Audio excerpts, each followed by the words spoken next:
Perdiamo 2-1 a Bologna, ragazzi. Ancora non mi capacito di come abbiamo perso questa partita qua.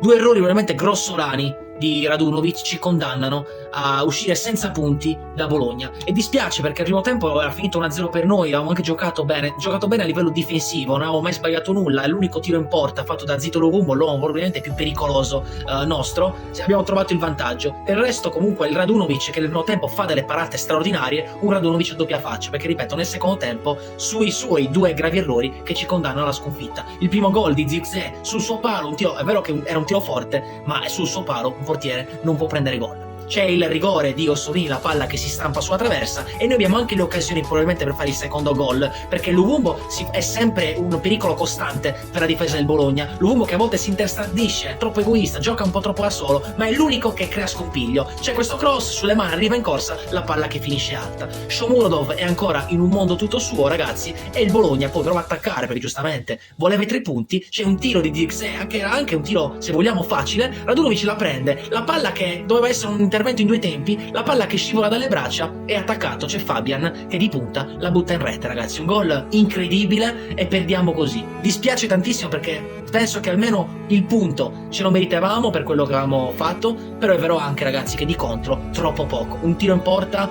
troppo poco in attacco. Petagna adesso bisognerà valutare le sue condizioni. Si sente ancora la mancanza, ragazzi, di Gianluca Lapadula, perché in attacco veramente troppo poco. Ripeto, Shomurodov è nella terra di nessuno. Lo aspettiamo, però ragazzi la Serie A non ammette ritardi. Bisogna costruire, ragazzi, approfitteremo di queste 2 settimane di sosta per cercare di far crescere i nuovi arrivati. Però ragazzi bisogna migliorare.